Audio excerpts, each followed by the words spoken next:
Gloria a Dios, muy buenas tardes. Seamos todos muy bendecidos. Yo sé que por demás ya lo hemos sido, ¿verdad? En la administración del tiempo de la alabanza y de la adoración. Es lo más hermoso, no porque uno lo haga, ¿verdad? No porque a uno le toque la responsabilidad y el honor de dirigir, sino porque es lo mejor que puede ser uno como hijo de Dios o como hija de Dios. Adorar a Dios, de eso se trata, y así lo dice Romanos 12:1, que ese es nuestro verdadero culto, el de rendirnos, ofrecernos a Dios. Obviamente Dios no quiere que usted y yo nos matemos, que nos quitemos la vida como, ¿verdad? Como un sacrificio, porque para eso proveyó a Jesús, ¿verdad? Que es la paga de nuestros pecados con su muerte. Pero su voluntad, que es algo importante dentro de lo que nosotros debemos de conocer de Dios, su voluntad es que nosotros nos rindamos a Él como olor fragante, como ofrenda grata, en adoración, que nosotros entreguemos nuestras vidas y las rindamos delante de Él. Amén. Bueno, hoy vamos a concluir no solamente el mes de enero, que ya no solamente es el último domingo, sino que es ya el día final, el 31 de enero. No solamente vamos a concluir el primer mes de este año, sino que vamos a afianzar la estaca que hemos estado trabajando durante ya varios meses hasta el día de hoy, que es el conocimiento de Dios. Es el conocimiento de Dios, o sea, conociendo a Dios. Y hay algo bien interesante que nosotros muchas veces decimos conocer a Dios, pero desconocemos muchos de sus atributos.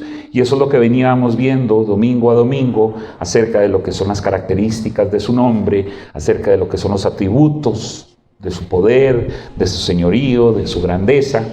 Y prácticamente hoy estamos concluyendo este tema con la necesidad de afirmar en mi corazón, la necesidad de afirmar en mi ser el conocimiento de Dios. Que como lo vimos, no se llega a una plenitud en esta vida, pero sí tenemos que ir creciendo día con día en eso.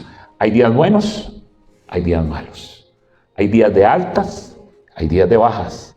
Hay días de disfrute, hay días de lamento. Hay días de guerra, hay días de paz. Días de enfermedad, días de salud. Y si eso no hubiese estado, sí, días de tristeza, días de alegría. Si eso no hubiese estado así establecido, pues no se hubiera tomado la molestia, Salomón en Eclesiastés, de establecer que cada tiempo para la vida hay un tiempo para todo. Amén. Así que es importante que hoy sembremos o amarremos. Yo no sé si usted de una u otra forma algún día ha puesto una hamaca, ¿verdad? O una tienda. Uno afirma uno de los puntos de agarre, porque si no, pues con el primer peso, con la primera sentada en una hamaca se va al suelo. Y se golpea y le duele. Una tienda, si no afirma bien sus estacas, con el primer ventolero, así como estas bendiciones que hemos tenido en estos días, se le va a la tienda y quedamos al descubierto. Entonces es importante cada día afirmar el sitio de nuestra tienda. Cada día reforzar las estacas que afirman nuestra fe en Cristo. Y el conocimiento de Dios es importante. A mí me hace gracia porque a veces nosotros los seres humanos, como lo decía bien la pastora ahora, no somos agradecidos. No agradecemos a Dios por las pequeñas cosas. Y queremos ver solo grandezas y poder sobrenatural y maravillas y milagros y torbellinos de fuego. Y en lo más pequeño somos insensibles, como el milagro de la vida que se forja a las primeras horas de la mañana. Porque nuevas son sus misericordias cada mañana. Entonces, todos esos detalles nosotros tenemos que aprender a ver al Señor. Dentro de los atributos del señorío, esto lo voy a hacer para terminar el tema, pero también vamos a ver otras cosas. Dentro de los atributos de su señorío decimos que Dios es primero. Y si usted ve en Isaías capítulo 44, versos del 6 al 7, dice: Así dice Jehová, Rey de Israel y su Redentor, Jehová de los ejércitos. Yo soy el primero y yo soy el postrero, y fuera de mí no hay Dios, dice Isaías 44, 6 y 7. Esto es una demanda de Dios en que Él debe ser el primero en nuestra vida. Él debe ser el primero en nuestra vida. A Dios le damos lo primero y lo mejor. No solamente cuando decimos, es que voy a apartar mi diezmo, mi ofrenda. No, en nuestra vida. Siempre a Dios, nuestras primeras horas del día, ¿qué estamos dando? ¿A quién le estamos dando? ¿Al celular? ¿A la televisión? a la radio o le estamos dando las primeras horas, lo mejor de nuestro vigor al Señor, levantando una adoración? Dice la palabra en Génesis capítulo 4, verso 4. Y Abel trajo también de los primogénitos de sus ovejas, de lo más gordo de ellas. Y Jehová miró con agrado a Abel y a su ofrenda. Que si hubiera sido solamente la ofrenda de Abel, lo importante hubiera dicho, Dios miró con agrado su ofrenda. Mas sin embargo dice, Dios miró con agrado a Abel y a su ofrenda. Muy parecido a lo que nos enseñaba ahora la pastora con los diezmos y las ofrendas. Jesús miró a la viuda que dio ante los ojos del hombre lo más pequeño, pero ante los ojos de Dios lo más grande, porque era su sustento. Yo sé y yo entiendo nuestra humanidad, porque yo sería uno. Pero ¿qué tal que a usted le pidan todo lo que usted tiene para pagar la luz, para pagar el agua, para pagar la casa, para pagar las deudas o las cuentas? Y no que se lo diga un hombre, porque eso sería fácilmente entendible decir que no, pero que usted de repente se le muestre Dios y le diga, usted tiene que dar todo eso. Ahí está. ¿Quién sabe cuántas veces tiene que venir en sueños a hablarnos eso? Y cuántos profetas tendría que mandar a decirle, mire, haga caso a lo que ha estado soñando. ¿Cuántas señales le pondríamos, como hizo Gedeón, ¿verdad? Para saber si tenía que ir a la batalla, puso un montón de señales como para que no cumpliera Dios ninguna y todas se las cumplió Dios. Entonces, ahí lo que mira a Dios es la disposición de Abel. Honrar a Dios es darle lo mejor y que siempre Él sea el primero. Por eso cuando yo, y mi esposa es testigo de esto, cuando yo recibo mi salario, lo primero que hago es sacar el diezmo. Yo no le gasto ni un colón a ese salario si yo no he sacado el diezmo.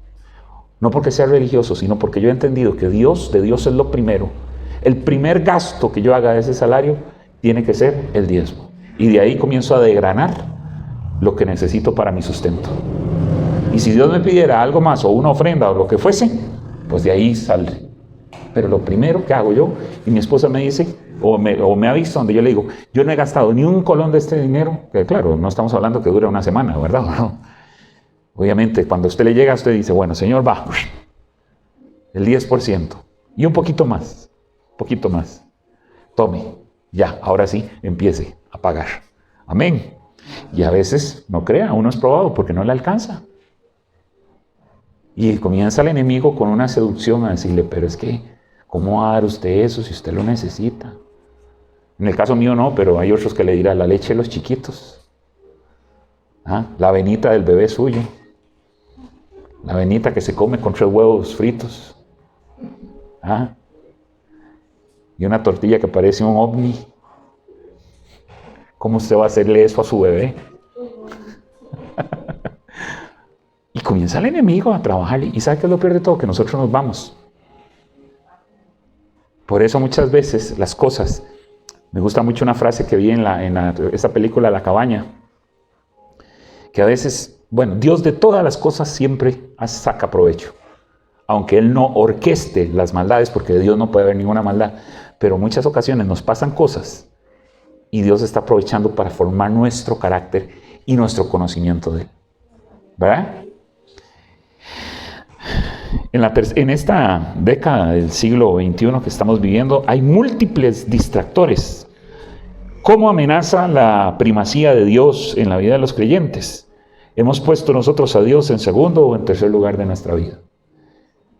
A veces nosotros decimos, no, pastor, no puedo ir al culto porque no tengo dinero para pases o surge que no puedo ir. Pero ¿será que nosotros hacemos un culto en nuestro hogar? Si eso fuese así, perfecto, excelente, buenísimo. ¿Será que usted hace su culto en su hogar aunque no pudo venir a esta reunión o a esta asamblea? Ahí usted le dio lo primero a Dios. Pero a veces nos ponemos, no puedo ir porque tengo que lavar la ropa de la semana, porque tengo que limpiar la casa, porque tengo que lavar el carro, porque... O sea, ahí nunca fue Dios primero. Así que nosotros tenemos que poner a Dios de primero. Diga conmigo, debemos de poner a Dios de primero. Hay que entender que dentro de los atributos de su señorío está la voluntad de Dios. Dios es una persona, Dios tiene una voluntad. Entonces, aquí lo que nosotros debemos de hacer es que como creyentes consistentes debemos de vivir de forma permanente en la voluntad de Dios. Usted no puede decir, yo simplemente doy este paso porque yo me mando y yo tengo que hacerlo. No, Hay que buscar siempre la voluntad de Dios. Recuerdo en una ocasión cuando tenía que pasar de la licencia A1 a la A2 por el cilindraje de la motocicleta. Entonces, cuando yo estaba en ese proceso, yo comencé a orar a Dios con mi esposa. Señor, si tu voluntad es que yo continúe ejerciendo este oficio, por favor, que la gane de una. Porque a veces hay que irse de 3 strikes y out, y, ¿verdad? Y vuelve segunda ronda, y pues como 13 pruebas hacen la gente, ¿verdad? Yo, gracias a Dios, las pruebas que he hecho las paso de una. Entonces, con esa licencia, yo dije, bueno, yo no me sentía como muy preparado. En esa época me había pasado lo del vértigo, ¿verdad? Que quedé viendo helicópteros, ¿verdad? Porque todo daba vuelta. Sí, era un pastorcóptero, ¿verdad? Porque daba vueltas como a 1000 por hora. Y entonces quedé ahí con el equilibrio, ¿verdad? Así como que a veces yo volvía a ver así muy rápido, pero a un lado todo empezaba a darme vuelta, era una cosa espantosa. Entonces no estaba muy seguro por el asunto del equilibrio, ¿verdad? Y resulta que esa noche comenzamos a orar, mi esposa y yo, y comenzamos a decirle, Señor, si esto es tu voluntad, por favor, que yo la pase de una. Si no es tu voluntad, que no la pase, y de una renuncio. Hermanos, pasé de tiro. En las 2 rayas que hay que pasar en las motos, así, pasé, pero ahí no hubo vértigo ni nada. Ese día amanecí súper bien, lúcido. Hay que aprender a vivir consistente en la voluntad de Dios. Amén. Entonces, Dios es primero. Tenemos que entender que Él tiene una voluntad y nosotros debemos de vivir de forma permanente en esa voluntad. Dios es celoso. No celoso enfermizo, sino que no acepta que nada ni nadie compita con nuestra lealtad a Él. De una u otra forma, dice en Éxodo capítulo 34, verso 14 de la siguiente forma. Éxodo 34, 14. Porque no te has de inclinar a ningún otro Dios, pues Jehová, cuyo nombre es celoso, Dios celoso es. No acepta que nuestra lealtad esté dividida ni compartida. Por eso es que Jesús dijo, no se puede servir a 2 señores. No hay lealtad para 2 señores. Porque se puede amar más a uno y al final de aborrecer a otro, o viceversa. O es Dios, o es el mundo. O es Dios, o es mamón. O es Dios, o es un matrimonio que a veces nosotros lo idealizamos. Y esto es importantísimo porque mi esposa me dice, usted yo lo amo, pero Dios es primero. Y yo se la devuelvo también. Nosotros amamos nuestra descendencia y sabemos que tenemos un compromiso con nuestra descendencia, pero Dios es primero. Necesitamos el trabajo, pero Dios es primero. Dios es un Dios que no comparte su gloria ni la lealtad nuestra con nadie. Y por último, de los atributos de su señorío, es que hay una ira de Dios mal interpretada por los religiosos, que es cuando Dios, su santidad y su justicia demandan que su ira o enojo se manifieste contra la injusticia, contra el pecado y contra la maldad. No es que Dios amanece un mal día y comienza a tirar rayos y centellas sobre todo el mundo, ¿verdad? Como nosotros. Hay días que se levanta que ni se puede ver ni usted mismo en el espejo, ¿verdad? Y qué demás, porque uno se trata con consideración a uno mismo, pero a los demás los avasalla, ¿verdad? Dios no es así, que se levantó de un mal día. Es más, dice la palabra que Él no duerme ni descansa, el que guarda a Israel. Es una manifestación contra la injusticia, el pecado y la maldad. La obra de Dios siempre es santa y justa, y Él es el derecho de Dios como creador de juzgar su creación. La Biblia contiene muchos ejemplos de esto. No debemos de confundir el castigo de los malvados, que siempre en las Escrituras es atribuido a la ira de Dios, y la disciplina de su pueblo atribuida a su amor. Hay un castigo de ira de Dios que es sobre la maldad de los hijos de desobediencia, y está la disciplina sobre los hijos, que es una manifestación de su amor. Es como cuando un hijo, para los que somos papás, que a veces los hijos no entienden mucho esto, pero usted les dice, no hacen caso, se la sentencia, no hacen caso. Así somos nosotros también reafirmamos que debemos de dejar esa conducta, si no puede llevarnos a una situación la cual ya Dios estableció y no hacemos caso. Dios tiene que cumplir su palabra. hay que cumplir la palabra, hay que ejecutar lo que Él ha establecido. Y nosotros como padres debemos de ejecutar, no con amenazas y con aspavientos, sino la disciplina que ya hemos establecido. Amén. Así es Dios. Ahora, todo esto como para cerrar todo lo que son los atributos de Dios. Pero ahora vamos a reflexionar qué tan importante es para nuestra vida el conocimiento de Dios. Pero no un conocimiento, como hablamos al principio de toda esta enseñanza, que es meramente intelectual. A veces nosotros somos evangélicos por un asunto cultural, porque crecí en un hogar cristiano evangélico, porque de repente me cayeron bien unos cristianos evangélicos y me gustó su nota, su onda, ¿verdad? Me invitaron un día al culto y me gustó como alaban, me gustó como exaltan a Dios, entonces cuidado el cable. Entonces, y hubiera pasado por detrás más fácil, ¿verdad? Para que no arruinar el video. Entonces, el asunto es que a veces uno adquiere el cristianismo como un asunto cultural. A veces se adquiere el cristianismo como un asunto intelectual. Es bueno siempre y cuando vaya acompañado con eso, la necesidad de conocer a Dios íntimamente. Para los que son solteros o solteras, que veo que aquí hay pocos, uno puede conocer a una muchacha o un muchacho y le puede gustar sus atributos físicos. Perdón esta expresión, hasta la hablada. Porque hay arte en eso, ¿verdad? Pero no sabemos cómo es esa persona hasta que le conocemos de una forma más íntima. Y no estoy hablando de sexo, estoy hablando de relación. ¿De acuerdo? Porque usted puede ver una mujer que es hermosísima o un hombre que es un galán, pero por dentro es un patán o una patana, no sé si sirve. Un patané, el lenguaje inclusivo.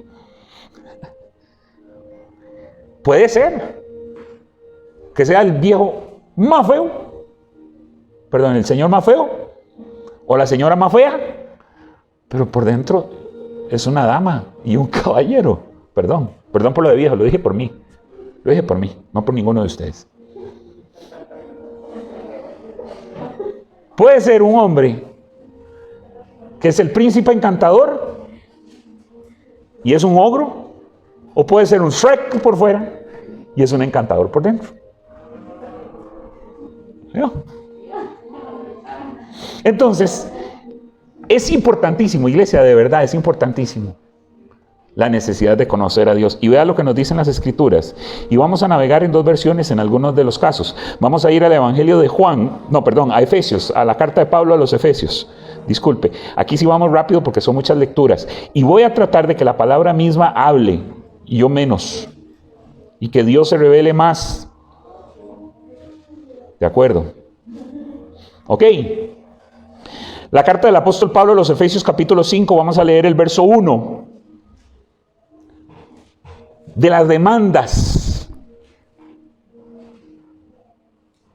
de conocer a Dios. ¿Qué dice el verso número 1? Sé pues imitadores de Dios como hijos amados. Sé pues imitadores de Dios como hijos amados. ¿Cómo puede usted imitar a alguien que no conoce? ¿Sí? ¿Estamos de acuerdo? Y como hijos amados, o sea, es que no somos cualquier hijo. Somos hijos amados. Usted y yo somos hijos amados. Si no fuese así, no tendríamos la oportunidad o las oportunidades que hemos tenido hasta el día de hoy. Me gusta este mismo, Efesios 5.1, pero la traducción lenguaje actual, y yo le voy a leer. ¿Qué es lo que dice la palabra? Efesios 5.1, traducción lenguaje actual. Ustedes son hijos de Dios y Él los ama. O sea, no somos ahí no somos el fruto de una paternidad espiritual irresponsable. Si Dios y a usted y a mí nos constituyó hijos, Él nos ama. Y yo que usted levantaría la mano y le digo, gracias Padre, por tu gran amor. Por eso deben de tratar de ser como Él es. ¿Y cómo puedo ser yo como alguien que no conozco? ¿Por qué cree que sus hijos tienen sus mañas, sus hábitos, hasta sus gestos, sus muecas? Claro, son individuales y son una imagen muy exclusiva de Dios. Pero gestos suyos, ¿quién le enseñó esos gestos? Nadie. Es el diario vivir con usted, es el conocimiento. Por eso nosotros les hijos le conocemos las muecas a las mamás o a los papás. Ya sabemos que un ceño fruncido, un gesto, eso no agradó, ¿verdad? O sabemos cómo agradar, porque eso se da en el conocimiento.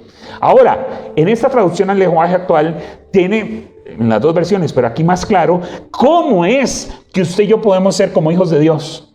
¿Cómo tratamos o cómo podemos tratar de ser como Él es? Y en el verso 2 de esta versión dice, deben amar a los demás. Pero ¿cómo debemos de amar a los demás? Así como Cristo nos amó y murió por nosotros. Un amor sacrificial. Y usted dijo, hasta ahí estaba muy bonito el mensaje. Pero así es como lo establece la palabra. Péselo usted con su Biblia. No me crea a mí si no le quiere creer, no importa. Créale a la palabra. Como Cristo nos amó y murió por nosotros. Para Dios, la muerte de Cristo es como el delicado aroma de una ofrenda. ¿Y qué le dijo Jesús a cada uno de sus discípulos? Y a usted y a mí el día de hoy. Si usted quiere seguirme, no ande pensando en el viajecito, no ande pensando en que usted quiere casa, que usted quiere carro, no ande pensando en que usted quiere deleites. Porque eso es lo que se trata hoy. El cristianismo de hoy es eso, tener y no ser. Y la pastora ahora lo enseñaba y decía, esto se trata de ser antes que tener. Nuestro anhelo, nuestro añoro es poder tener casa propia y damos gracias en fe. Humanamente no tenemos ni una posibilidad, ni una. Pero también en nuestro corazón está la convicción de que no se trata de tener antes, se trata de ser para poder tener. Ustedes son parte. Bueno, ¿qué fue lo que le pidió Jesús? Tome su cruz cada día y sígame. Usted dice, bueno, la cruz y me la pongo en la cadenita que me regaló Carmen, con todo y nazareno. ¿Ah? No. Eso significa que pues, Jesús dijo, tome su silla eléctrica, siéntese en ella, dele palanca y sígame. Acuéstese, póngase la inyección letal, aplíquesela y sígame. Dar muerte a la carne.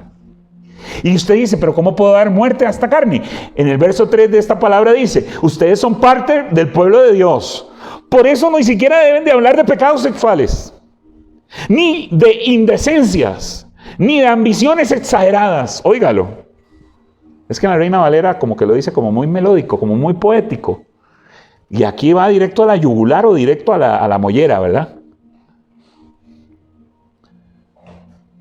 No digan malas palabras, ni tonterías,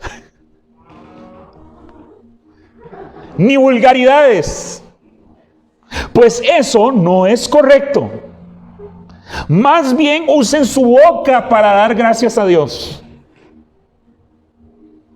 Bien saben ustedes que nadie que tenga relaciones sexuales prohibidas o indecentes, o que nunca esté satisfecho con lo mucho que tiene, tendrá parte en el reino de Cristo y de Dios.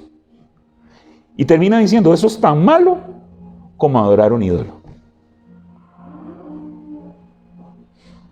¿Será que salen los mugidos de esa vaca ahí en la grabación? Nunca me había sentido tan extraño, en vez de oír un amén, oír un mugido de vaca. Eso es lo que usted se pierde por no venir al culto. Tremendo, ¿eh? Oiga, así de sencillo, así de correcto, en estos 5 versículos del 5º capítulo de Efesios, muestra una forma clara de cómo se puede ser imitador de Dios y cómo se debe de ser. Y usted no puede hacer esto si usted no le conoce. Ya se me acabó el micrófono, si quiere me presta uno de esos. Vamos a ir a otra palabra. Gracias, mamita, ya se le fueron las baterías a ese. Vamos a ir a la primera carta del apóstol Pedro.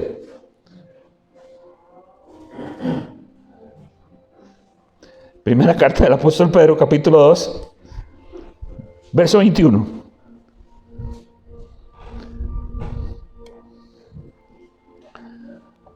Del 21 al 23. Alguien que me lea la Reina Valera, por favor, y yo leo la traducción lenguaje actual. Primera de Pedro 2, 21 al 23. Pues para esto fuiste llamados, porque también Cristo padeció por nosotros, dejándonos ejemplo para que sigáis sus pisadas, el cual no hizo pecado, ni se halló engaño en su boca. Y en cuanto le maldecía, no respondía con maldición. Cuando padecía, no amenazaba, sino encomendaba la causa al que juzga justamente. Amén. Qué desperdicio de púlpito cuando se habla solo de tener, ¿verdad? Qué desperdicio de cátedra cuando se habla solo de cómo usted puede ser millonario.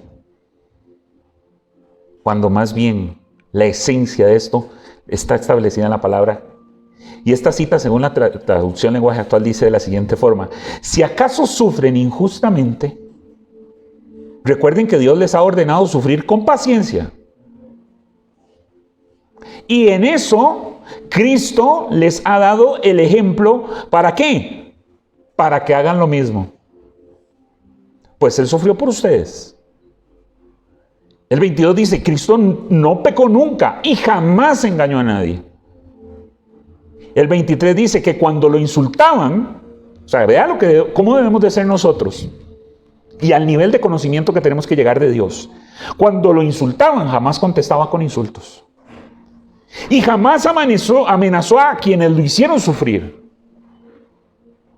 Más bien dejó que Dios lo cuidara y se encargara de todo, pues Dios juzga a todos con justicia. Por eso hablamos de los atributos de su señorío, de la ira de Dios. No es una ira desenfrenada como nosotros, ¿verdad? Que nos convertimos en el demonio de Tasmania, damos vueltas por todo lado y vociferamos y volamos mecos. Estoy hablando de una forma descontrolada. No es esa la forma de la ira de Dios. Recuerde que es conforme a su santidad y a su bondad. Amén. Todavía hay más. Todavía hay más. No crea que esto para. Sigue. Vamos a ir al Evangelio de Juan, capítulo 8.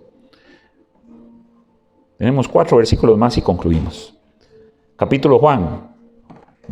Evangelio de Juan, capítulo 8, perdón. Evangelio de Juan.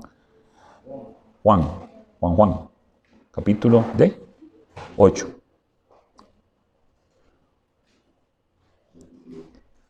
Verso 55, el que tiene la Reina Valera me lo lee, por favor. Pero vosotros no le conocéis, mas yo le conozco. Y si dijere que no le conozco, sería mentiroso, como vosotros, pero le conozco y guardo su palabra. Amén. ¿Pero le conozco? Y guardo su palabra. ¿Por qué Jesús dijo eso? Porque había una gresca religiosa donde los fariseos, escribanos y todos estos religiosos judíos le increpaban porque él habló de Abraham. Le dice, ¿cómo no puede usted hablar de Abraham? Usted está loco. Usted no puede hablar de eso, jamás.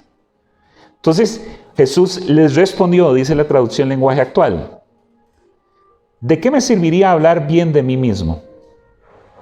Mi Padre es el que habla bien de mí. Y ustedes dicen que Él es su Dios.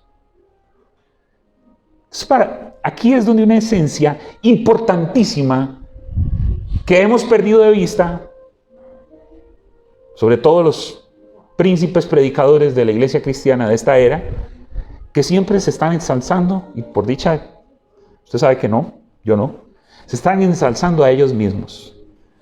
Les encanta la exaltación, les encanta la pompa, les encanta el tributo. Ayer vi algo que me impactó muchísimo, porque le he tenido mucho respeto al pastor y ministro, salmista cristiano, Marcos Vidal. Marcos Vidal le celebraron los 25 años y él hizo un disco con su música. Y resulta que la academia de los Latin Grammy Awards, de los premios latinos de la canción, le ofrecieron un tributo. Oye, declinó. No juzgando a los que sí han subido a la tarima a recibir, porque han subido. Pero este hombre dijo, yo recibir un galardón por servir a Dios y un galardón del mundo. No, gracias. Y no fue. No fue a recibirlo. Pero al ser humano le encanta que lo pongan en el podio, que lo vean, que le pongan luces de colores, que lo reconozcan. ¡Qué mensaje más bravo ese suyo! ¡Qué buenísimo! Si no es el mensaje de uno. Uno es el mensajero, pero el mensaje no es de uno. Y aquí Jesús dice, mi Padre es el que habla bien de mí. Sí, cuando vieron salir vivo a Lázaro con 4 días de muerto, pudieron haber venido a arrodillarse a los pies de Jesús y rendirse delante de Él. Mas sin embargo Jesús nunca aceptó eso. Vaya cuente que Dios está haciendo milagros, le decía a los leprosos. Vaya cuente a los ciegos que sanó, a los leprosos que sanó. Vaya cuéntele lo que está haciendo Dios. Que Dios es cercano, que Dios es próximo y que quiere que usted y yo le conozcamos. Eso es lo que está diciendo Jesús en eso. Y hay un problema que está pasando en la iglesia de hoy y lo dice el verso 55 de esta traducción. En realidad ustedes no lo conocen. Hermano y hermana, no lo digo a usted, pero tengo que decirlo. Hoy la iglesia que dice ser de Dios no conoce a Dios. No le conoce. ¿Por qué lo conoce? ¿Por qué no le conoce? Váyase a leer otra vez Efesios capítulo 5, versos del 1 al 5. Y usted me dice si lo conoce. Vaya, léase otra vez Primera de Pedro 2:21 y me dice a ver si le conoce. No le conoce la iglesia. A mí me hace gracia porque a mí me han jurado lealtad y amor eterno y te seguiré hasta la conchinchina si te vas, pastor, con la comunidad. No pasan 2 meses y se van. No le conocen. No le conocen. Pues yo no necesito que me sigan a mí. Yo soy un colaborador más, con un ministerio, con una responsabilidad para guiar al conocimiento de Dios.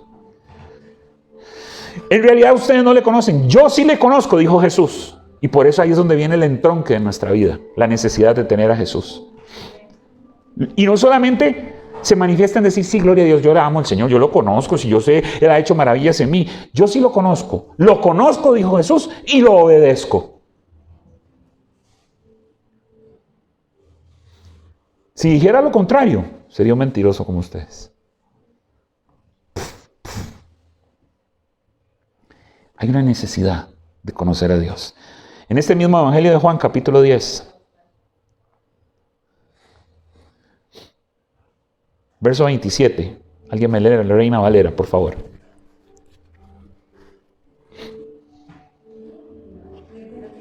Diez 27. Mis ovejas oyen mi voz y yo las conozco y me siguen. Me conocen porque oyen mi voz y me siguen. Como cuando usted le dice a su esposo o a su esposa, amor, vamos, sí, ya voy. Vamos, ya, dame chancecito, ya llego. Termina yéndose, solo. Está esperando a nadie, yo me voy. Así seremos con eso. Levántese, 3 de la mañana, sí, ya voy. Como no se levanta la voz, entonces hay que ponerle las ganas de orinar. Ayune. Sí, yo voy a ayunar. Ore. Ya voy. La versión de la traducción lenguaje actual de Juan 10:27 es: mis seguidores me conocen. Yo también los conozco a ellos. Son como las ovejas que reconocen la voz de su pastor y él las conoce a ellas. Mis seguidores me obedecen. Recuerde que la obediencia es la evidencia de la fe verdadera. La fe es aquella confianza y aquella certeza de que conocemos de que Dios es fiel. Mateo capítulo 27. No, perdón, Mateo capítulo 7. Por esa vaca de tenerse bote de tener hambre, ¿eh? Estamos yendo con una fuerza. Mateo 7, 22, 23. Muchos me dirán en aquel día, Señor, Señor, ¿no profetizamos en tu nombre, y en tu nombre echamos fuera demonios, y en tu nombre hicimos muchos milagros. Y entonces les declararé: nunca os conocí, apartados de mí, hacedores de maldad. ¿A quién le está hablando Jesús con eso? Oiga, está hablando de los últimos tiempos, ni siquiera le está hablando a Israel.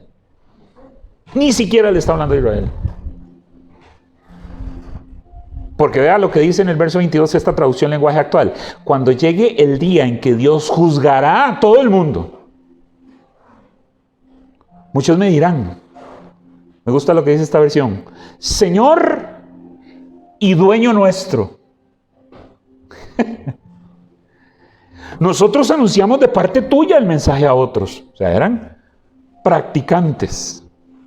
Y también usamos tu nombre para echar fuera demonios y para hacer milagros. Pero yo les diré: apártense de mí, gente malvada, yo no tengo nada que ver con ustedes. Todo parte en el conocimiento de este verso griego, ginosko, que se los he enseñado 1000 veces. Ginosko es intimidad. Por eso cuando el ángel viene a la anunciación a decirle a María, ella le dice: ¿pero cómo así? Eso no como a colombiana, ¿verdad? ¿Pero cómo así si yo no conozco hombre?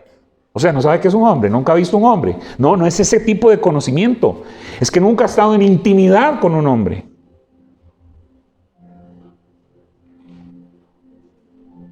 Es el mismo ginosko que dice este versículo, que es el mismo que dice que después de que tuvo a Jesús, conoció a José, como si viajaron en burro y pasaron por todo el trayecto que lo llevó a Belén. Que iba a decir que pasaron por Liberia para llegar a Belén, pero no era ese.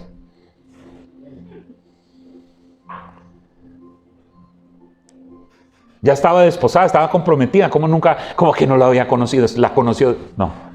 Está hablando de intimidad. Esto es el punto, iglesia. Jesús no le interesa si usted echa fuera demonios. Jesús no le interesa cuántos mensajes o cuántas conversaciones usted haya realizado en su vida. No le interesa que usted sepa que Él es su amo y Señor. Él le interesa su intimidad, un conocimiento íntimo, un conocimiento pleno. Y no puedo entrar en detalles porque el tema de la intimidad es complicado hablarlo sin ejemplificar. Conocer íntimamente es qué le gusta y qué no le gusta. Qué se debe hacer y qué no se debe hacer. Eso es lo que está hablando Jesús y eso es lo que necesita de nosotros la iglesia. Y termino ahora sí con este que está en Mateo capítulo 25, verso 13. Es un mensaje para cerrar de un llamado a lo que nosotros debemos de hacer en estos meses de este año que nos quedan, de estos años que nos queden. Porque yo les voy a decir algo, yo quisiera poder llegar y celebrar mi 30 aniversario con mi esposa, pero no sé si voy a llegar o no sé si vamos a llegar. Yo quisiera, pero sé que hay un tiempo y un cumplimiento y nosotros debemos de entender claramente que nosotros estamos en tiempos finales. Y aquí no hay penales después de los tiempos extras, ¿verdad? Aquí se acaba el tiempo y se acabó. Pero nosotros decimos: eso va a pasar mañana y va a pasar mañana. Cuidado, porque el mañana se convierte en hoy. ¿Ok? ¿Qué le dije? Mateo 25, ¿verdad? Versos 11 al 13. Me leen por favor la Reina Valera.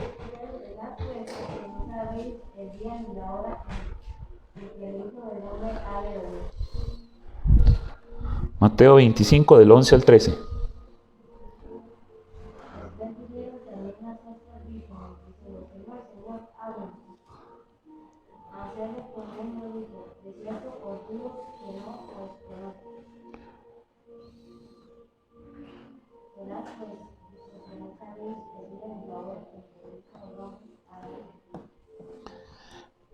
Me gusta esta versión porque dice: cuando las 5 descuidadas volvieron, encontraron todo cerrado.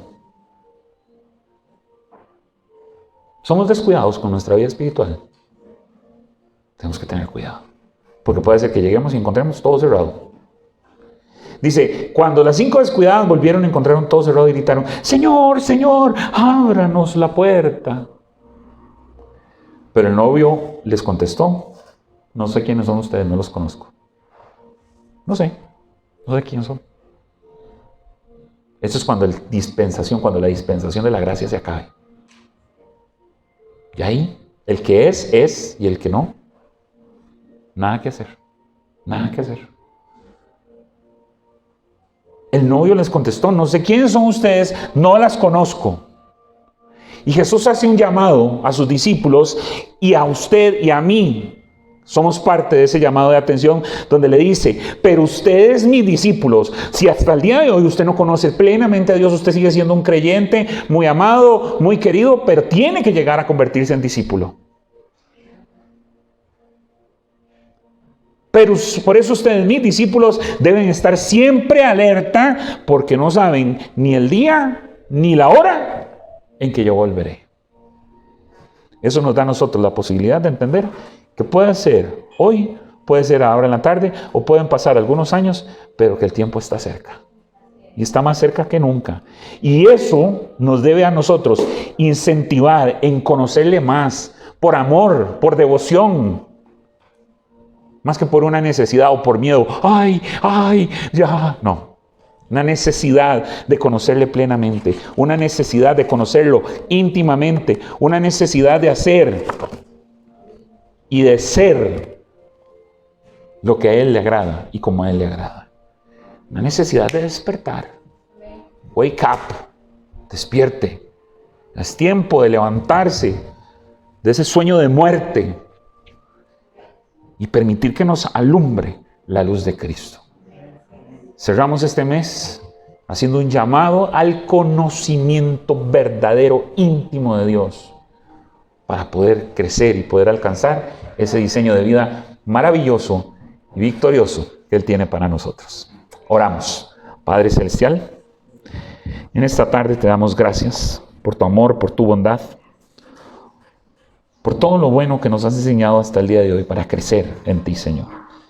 Yo te doy gracias, mi Dios, por la oportunidad que hoy nos muestras para cambiar el rumbo de nuestras vidas y tomar el rumbo correcto. Gracias por la provisión de tu amor, de tu gracia y de tu salvación en Cristo Jesús. Gracias por la provisión de vida eterna que nos diste por medio de Jesucristo. Gracias por todo lo que has hecho con nosotros hasta este día. Hoy nosotros queremos corresponderte a ti en amor y en obediencia. Gracias, Señor. Gracias, Padre. Gracias, Hijo, y gracias, Espíritu Santo. Hoy nos rendimos delante de ti con una necesidad de levantarnos. Hoy nos rendimos delante de ti con una necesidad de cambiar y de ser transformados por tu Espíritu. Hoy te doy gracias en Cristo Jesús. Amén, amén y amén. Recordarles que mañana empezamos el ayuno de 7 días, medios ayunos, pueden ser ayunos completos, conforme el Espíritu Santo Dios les ponga. Shalom.